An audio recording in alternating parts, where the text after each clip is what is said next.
Welcome to the Deep Dive. We pull together the best nuggets from your shared sources and synthesize them into the crucial knowledge you need fast. And today we're diving into something truly electric. It's the opening of Surah Taha, chapter 20 of the Quran. It's an incredible sequence. We're going to be looking at how it establishes this massive cosmic scale of the Creator and then just immediately pivots. Right, it zooms right into the very personal, pre-planned initiation of the Prophet Musa, or Moses. It's this beautiful blend of the cosmic and the intimate. So our mission today is to unpack that. We'll look at the mystery of those opening letters, Taha, and then getting to why the Quran was explicitly sent not to cause distress. And the main event really is this three-part psychological test that Musa's put through. It's basically his training montage happening in a single terrifying moment. A masterclass in divine planning. So let's start right at the beginning with that mystery. The letters, Taha, what are they? Well, that's the million-dollar question, isn't it? And what's fascinating is that there's no single answer.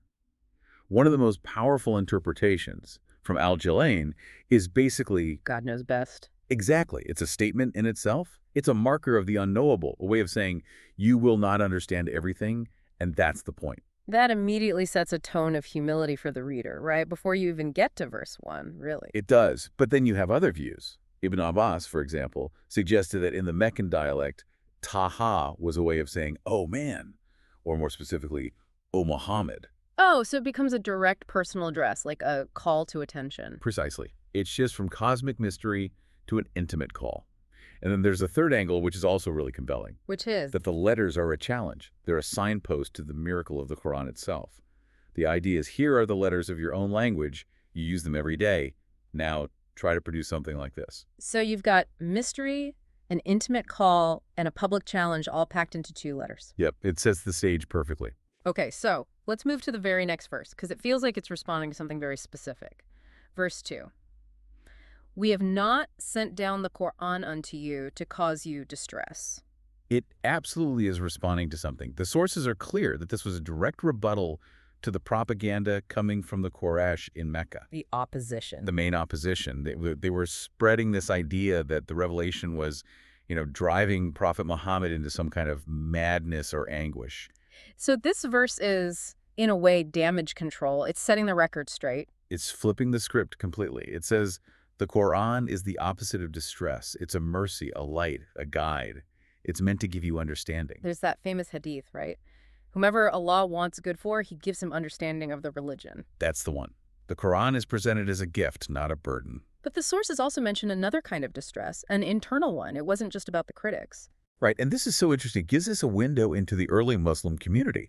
Scholars like Mujahid noted that the first companions were, well, they were praying so intensely. All night long. To the point of utter exhaustion. I mean, get this. Some of them were tying ropes to their chests to literally hold themselves up during prayer so they wouldn't collapse. Wow. So this verse was also a course correction for them. A reminder that faith is not about self-destruction. It's about a sustainable, deep remembrance. Recite what is easy for you. So the purpose is clarified. It's a reminder to those who fear Allah, a guide for those with an open, cautious heart. And once that purpose is set, the lens just zooms out dramatically. It really does. We go from this very personal, local context straight to the cosmic, a revelation from him who has created the earth and high heavens. The scale just explodes. And the sources give these mind-boggling details to help you grasp that scale. There's a specific hadith cited in the tafsir. I saw that. It's about the size of the heavens. It is. It states that the thickness of each of the 7 heavens is the distance of a 500-year journey. And the space between them is another 500 years. Exactly. When you try to even visualize that, it's meant to induce a state of awe. It puts all our earthly problems, like the plots of the Quraysh, into perspective. And if you created all that, then ownership is a given. To him belongs all that is in the heavens and all that is on the earth and all that is under the soil. Every dimension of reality. One of the scholars even defined under the soil as everything beneath the 7th earth. It's total, absolute dominion. Which leads right into his knowledge. Because if you own it all, you know it all. He knows the secret and that which is yet more hidden. Okay, this is one of the most profound points for me. How can anything be more hidden than a secret? I know, it sounds like a riddle. A secret is, by definition, the most hidden thing. But Ibn Abbas gives this incredible definition. He says the secret is what you hide inside yourself. your thoughts, your intentions. We get that. But that which is yet more hidden is what you yourself don't even know you're going to do yet. So, my future actions. Your future actions, the decisions you haven't made, the words you haven't spoken. He knows them before you do. They are hidden even from you. That's a different level of omniscience. That is a staggering thought. It all culminates in that final declaration of the section. Allah. There is no God but Him. To Him belongs the best names. The foundation is laid, the authority is established, and now the story can begin. And what a beginning. We're dropped right into the middle of Musa's life. He's with his family in the dark, in the desert. They're lost, they're cold. He's desperate. He needs fire for warmth, and he needs light for guidance. Then he sees it, a fire up on a mountain. But the language used here is really specific, isn't it? It suggests that this wasn't just some random campfire. It's so specific. The nuance implies that only he could see it. It was a private invitation. If his family or anyone else could see it, they'd have all gone. But this was an appointment just for him. So he tells his family to wait and heads up the mountain. And it's not an easy climb. The word lemma suggests it was a struggle, that he arrived exhausted. He's expecting to find other travelers, maybe get some directions, and instead he gets the shock of his life. A voice, a powerful, terrifying voice, calls him by name. Ya Musa. Oh, Moses. Someone knows him out here in the middle of nowhere. And the first commands are so strict, so absolute. First, I am your master. Then, take your shoes off. You are in the sacred valley. It's an immediate demand for submission, a physical act of humility before anything else is said. And then comes the line that reframes his entire life. It is I who has chosen you. The repetition of I is for emphasis. This wasn't your idea, Musa. This meeting, your whole life leading up to this, it was all scheduled. All the pieces fall into place. Being put in the basket as a baby, fleeing Egypt after killing a man, the years in exile, it was all leading to this exact spot at this exact second. It's an incredible thought. But there's another layer here in the specific Arabic word for chosen. It's Istana'tuka. And that word has a very particular meaning. It means to choose someone specifically for the good that is in them. Now, think about Musa's state of mind. He's a fugitive. He's carrying the guilt of having killed a man. He probably doesn't see much good in himself at that moment. Exactly. So this word is a direct address to that guilt. It's Allah telling him, I know your past, I know what you did, and I chose you anyway because of the good I see in you that you can't see in yourself. It's a complete psychological reset. That's incredibly powerful. It wipes the slate clean and prepares him for what's next, which is a shift from a single act of obedience to a life of service. Then enslave yourself to me. And right after that, we get this fascinating, almost paradoxical command about prayer. Establish the prayer so you can remember me. This is the paradox, right? He's literally talking to God. He couldn't possibly be remembering him any better than in this moment. It's the ultimate remembrance, so why the command? Because this direct conversation is temporary.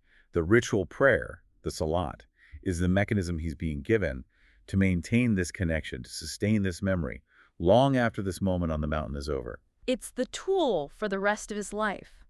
I love the shift in tone that happens right after this. It goes from strict and terrifying to gentle. You can feel it in the language. Yeah. The next question is designed to calm him down. Yeah.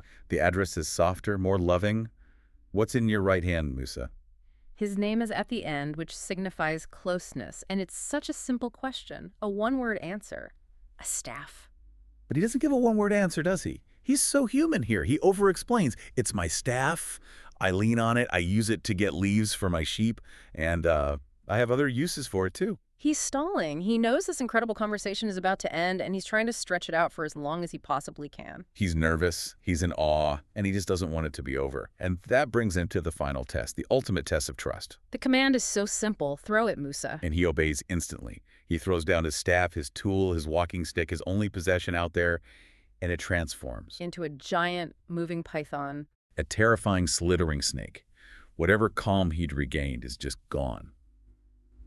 And in that moment of pure fear, he receives a three-part lesson. This is the core of his training for Pharaoh. It's everything he needs. First, the command for obedience. Yeah. Grab it. He has to override his every instinct to run away. Then courage. Don't be afraid. A direct instruction to master his fear. And finally, the promise that requires trust.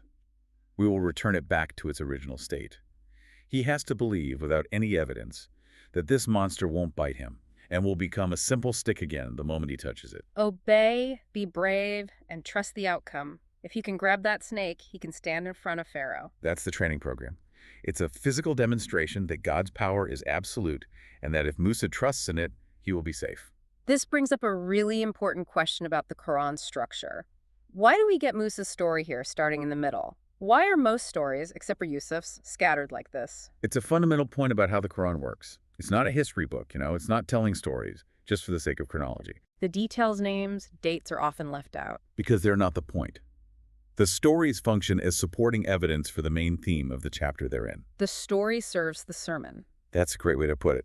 A perfect example is the story of Talut and Jalut David and Goliath in Surah Al-Baqarah. It's placed right before the early Muslims are about to face the much larger army at the Battle of Badr. So it's like a pre-game pep talk. Exactly. It's deployed to show them, look, a smaller faithful group can defeat a giant army with God's help. It's immediate, relevant psychological preparation. So here in Taha, Musa's story is the perfect evidence for divine authority, selection, and the necessity of absolute trust. So wrapping this all up, what have we seen? We've gone from these mysterious letters to the Quran's true purpose as a guide, and then into this meticulously planned appointment for Musa, which all came down to a single terrifying test of faith. The key takeaway, for me, is how the training fits the mission.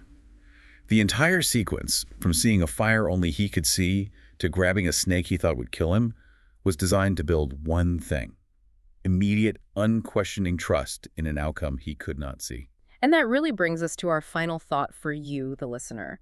If the Creator chooses to reveal something to you, a piece of knowledge, a new path, an opportunity that feels both huge and terrifying, what is the snake you're being asked to grab right now? What is that action that requires not just your obedience, but your complete trust that the outcome will be safe, even when everything you see is telling you to be afraid? A question that really defines the start of any great journey. Indeed. Thank you for joining us for this deep dive. We'll see you next time.